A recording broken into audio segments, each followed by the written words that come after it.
Hello, and welcome to Joe Marquis Wagers. Today is Tuesday, November 7th, 2023, and this is my Hold Myself Accountable video where I review all of the games I placed wagers on. Talk a little bit about the games for this week. Alright, let's get started. The Dolphins and Chiefs in Germany. I played the Dolphins to cover the first half spread under the assumption that the Chiefs would come out sluggish in the first half, since they arrived several days later than the Dolphins. I could not have been more wrong, as the Dolphins were the ones to come out sluggish as they fell behind 21-0 going into halftime. Sometimes I feel like losing big like this isn't as bad as losing by 1 point. Funny how that works. This outcome seems to debunk my theory about teams arriving first overseas having an advantage. But we have another overseas game this week, so I'll have to think about how I want to play it. Both the Dolphins and the Chiefs have their bye this week. Rams at Packers. I played the Rams to cover 3.5 points, and then Jordan Love to throw an interception. Neither of these happened. It wasn't so much my confidence in the Rams that I made this play as it was my confidence in Jordan Love and the Packers being bad as they still try to figure things out. I'm still not sure the Packers figured things out, but they played better than I expected.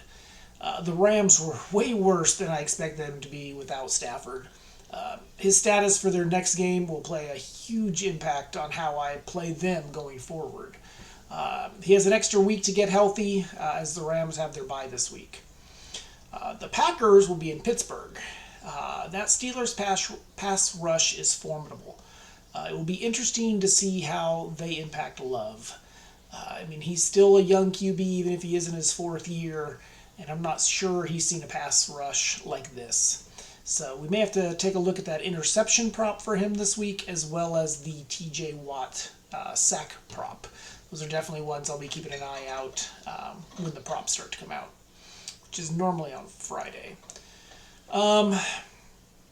Bucks at Texans. Okay, let's start with how amazing this game was. It was back and forth. It was high scoring, had an exciting ending. We even had a backup running back doing kickoffs and attempting a field goal. Both DraftKings and FanDuel have a weekly special section where you can try and pick the highest and lowest scoring games as well as the highest and lowest scoring team for the day. I normally like to take a guess on the highest scoring game and lowest scoring game, and sometimes I'll try to pick the highest scoring or lowest scoring team as well. I only did the games this time, but I did put $5 on the Texans and Bucks game to be the highest scoring game, so it was kind of a nice little payout to make up for the fact that I went under 500 on the week with my best wagers here. So I had two other wagers on this game. I had White exceeding both his reception and receiving yards prop of 3.5 and 27.5 yards. He exceeded both with 4 receptions and 46 yards.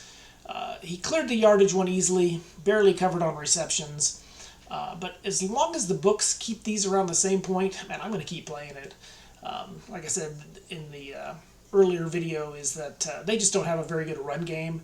And this is their way around that, is to just, toss him some out of the backfield. It's not even so much that he's looking downfield at other receivers and then settling on him as a check down.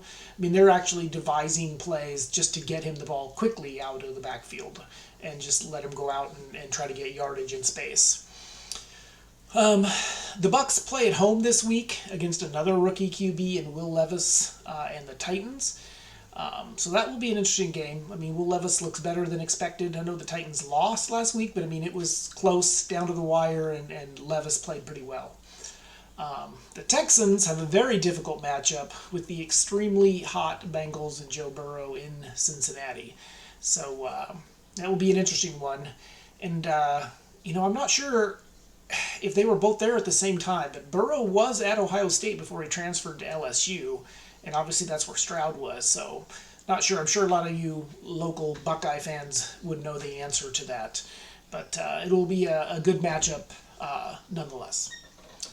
All right, Commanders at Patriots. I had two wagers on this game. I had Hunter Henry to go over his 2.5 receptions and 28.5 receiving yards. He exceeded both with 4 receptions and 39 receiving yards. As long as the Patriots receivers are out and the books keep these reasonable, I'll look to play both of these again. The Patriots running back also had a good day of receiving out of the backfield in this one with 4 catches for 42 yards, so may have to monitor that prop as well in their next game. The Patriots will be home against the Colts. If the Patriots lose to the Colts, does Bill Belichick's seat start to get a little warmer? He's obviously, a lot of people consider him the greatest coach ever. I mean, he's won 6 Super Bowls. It's hard to argue that, but man, I kind of feel like the game is passing by a little bit in the sense that back in his day, I mean, you wanted an average offense and a great defense, and now those are kind of flipped. You need a great offense and a good defense, and he just does not have the knack for offense. I mean, ever since Tom Brady left, their offense has just not been good. He hasn't drafted well. It's going to be interesting to see what happens in New England. The Commanders will be traveling to the Great Northwest to take on my Seahawks, who were embarrassed this week by the Ravens.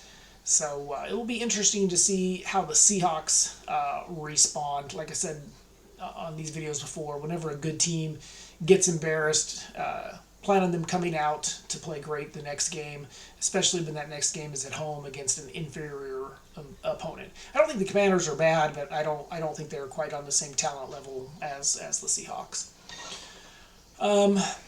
Vikings at Falcons. I had a 2-leg parlay as my one pick in this one. It was for the Falcons to cover an alternate spread of 2.5, and for the rookie QB Hall to throw an interception. I lost this one early as Hall was knocked out of the game in the first quarter before he could throw his interception.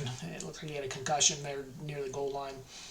I then lost the other half of the parlay when Josh Dobbs came into the game and brought the Vikings back from behind to win this game. If you consider the fact that Dobbs didn't even arrive in Minnesota after that trade until Wednesday, he didn't know the offense, probably didn't know most of the players on the team, man, it makes this outcome even more amazing. He is a smart guy. Well, I don't think Dobbs will ever be a top-tier QB. I think he's a viable mid-level starter or top-level backup. Man, he can play, and he's a gamer. The Vikings host the Saints this week, and Atlanta travels across the country to take on the Cardinals. It'll be interesting to see which QBs play for both the Falcons and the Cardinals. I think Heineke played well enough to get another start for the Falcons. And then with Arizona, it all comes down to if Kyler Murray is healthy. If he's healthy and he plays, I think I like the Cardinals. If that rookie Tune plays, then I think I like the Falcons on that one. So we'll have to see when the injury report comes out, see if we can get an idea of whether or not Kyler's going to play. That's definitely going to, and once we get that news, expect the line to move accordingly depending on whether he's going to play or not. Colts at Panthers. This was quite possibly my worst game script of the day. I had 3 props in this one and didn't really even come close with any of them. I had Thielen with 6.5 receptions, 65.5 yards. He ended up with just 5 and 29. This was his worst performance of the year. I also had Jonathan Taylor with 66.5 rushing yards. He ended up with just 47. I really thought the Panthers would play better at home against a team that fired their coach last year in the middle of the season. This game, it was just never close. The Colts dominated from beginning to end. The Panthers just came out flat, and the Colts defense played better than they had in a month. It'll be interesting to see how the Panthers do this week against a very winnable game against the Bears in Chicago. The biggest factor for how I played this will be on whether or not Justin Fields ends up playing. He had that dislocated thumb, and they play on Thursday, so it's not a lot of time for him to finish healing up. But that'll be my biggest factor on how I play it.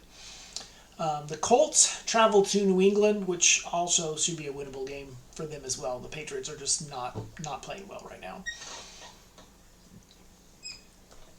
Cowboys and Eagles, this was one of the better games for me as I hit both of my props. I played the Eagles to hit their team total of 24.5. They scored 28. I also played Pollard to go under his 14.5 rush attempts, and he only had 12. That's going to be an interesting prop to look at going forward with the Eagles. They still have not had a running back with more than 14 attempts. I think 15. Nobody's hit 15 with them. So they're on their bye this week, but I made a note to myself to take a look at what it is in week 11 because, I mean, I don't see that changing anytime soon unless something changes on their defense. The Cowboys will face the Giants at home. It is a huge spread. When I looked at it, it was like 16.5 points. And the Giants just found out that Daniel Jones is done for the year, and it sounds like Tyrod Taylor is still not ready to go. So rookie Tommy DeVito will get the start. DeVito had 2 picks in relief of Jones in the game against the Raiders. So we will definitely be checking on the interception prop in that game and probably the sack prop as well. So we'll see how that one goes. I mean, the Cowboys, like we talked about a couple weeks ago, are just really, really dominant at home, and this is a bad Giants team. At this point, if I had to make my wager today, I would pick the Cowboys to cover that 16.5 point spread. I don't think this one's going to be even close. I mean, I would even expect. I'm sure they have a prop out there, and I might have to look for it. Would be for the Cowboy defense to score an anytime touchdown. Because I just, rookie QB, that defense, recipe for disaster. Giants at Raiders. I only had one wager in this game, and it did not hit. I had rookie QB Aiden throwing an interception. He did not. He had a good game. The entire Raiders team had a good game in the wake of the mass firings there. We talked about teams who fire their coaches in midseason having a big boost in their first game back. I just didn't trust them doing that with a rookie QB. But there must be something with this QB, though. If they played him over an experienced QB who has played in a Super Bowl in Garoppolo, I probably should have just done it. I mean, it seems to hit all the time. It happens in the NBA, it happens in the NFL. If a coach gets fired in the middle of the season, there's just, at least in that first game back, there's a huge spike in morale, and everyone just plays harder, they're more focused. So definitely going to keep that one in the back pocket going forward because I'm sure it won't be the last time somebody gets fired in the middle of the year. This puts the Raiders at 4-5 and only 1.5 games out of the final playoff spot in the AFC. So it'll be interesting to see how things go moving forward with this team as it has become readily apparent that Josh Daniels was a large part of the problem there. The Raiders will be at home this week with the Jets coming to town. And then, like I mentioned earlier, the Giants have to go to Dallas to face a very angry Cowboy team that just lost a close one to the Eagles. The Giants' future for this season is not looking good. The best they can hope for is to just keep losing so they can get a top draft pick and then can actually draft a franchise QB. Still can't believe they paid Daniel Jones all that money here in the offseason. As soon as they did it, I thought they were crazy. He is not a $40 million a year quarterback. Bills and Bengals. I went 2-2 with my 4 picks on this one.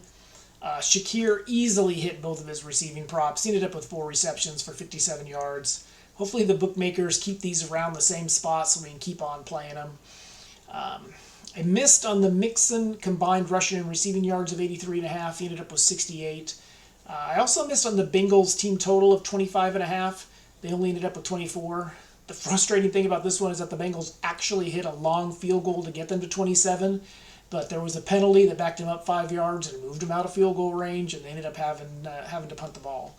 So the Bengals, while I still think they're hot and they're playing well and Burrow looks good, they were dominant in that first half, and in the second half it was more like they just the offense just struggled and the defense kept them in the game. So I would definitely like to see the offense perform like they did in the first half for the entire game. This loss for the Bills actually knocks them out of playoff position, and they have a very difficult schedule after this week against the Broncos. I mean, it's one of the more difficult ones going forward, so it will be interesting to see how the Bills respond, whether or not they're truly a top-tier team or if they're just kind of been knocked back. There's been some talk lately that maybe the coach of the Bills just can't get them over the hump to get them into a Super Bowl. Some people have kind of compared him to Chuck Knox and Marty Schottenheimer, good coaches who can come in and get a bad program turned around, but can't quite get them just up that last step to a Super Bowl victory. The Bengals will be home this week against a feisty Texans team that's playing surprisingly well with a rookie QB and a rookie head coach. Chargers at Jets. This was the Monday game last night. Went 4-4 on my 8 picks on this one. Eckler hit his rushing prop by half a yard. I also played him to have 4.5 receptions. He ended up with just 2. Frustrating part is that he dropped 3 passes in this one. At least. It might have been 4. I also missed on the Parham reception prop of 1.5. He ended up with 0 and only had 1 thrown his way, although it was in the end zone like we thought it would be with his big 6'8" frame. Breece Hall hit his reception prop of 2.5 with 4 receptions. The problem is that they only accounted for 10 yards, which was short of his prop of 19.5. This was a little frustrating as well because he had like a 15-yard reception there in the fourth quarter, and it was called back on a holding penalty. He also came up a little short on his rushing receiving combined prop of 80.5. He ended up with about 60. Both Conklin and Garrett Wilson saved the day for me by hitting their reception props of 2.5 and 4.5. Conklin ended up with 6 and Garrett Wilson had 7. I'm glad I didn't play the Jets on this one. That's the way I was kind of leaning, them being at home and having the hook. I just thought the game would be closer. Maybe the Chargers have finally turned that corner and are playing up to their potential. We will find out this week as they play host to the Detroit Lions. And the Jets will be in Vegas playing the newly motivated Raiders. I think that could end up being a sneaky good game.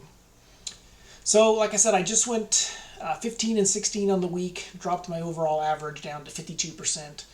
I aim to do better this week. I will post again on Thursday with my picks for the Carolina Panthers at the Chicago Bears. If you haven't already, please subscribe to my channel and share with as many people as possible. So, have a great day. Thanks.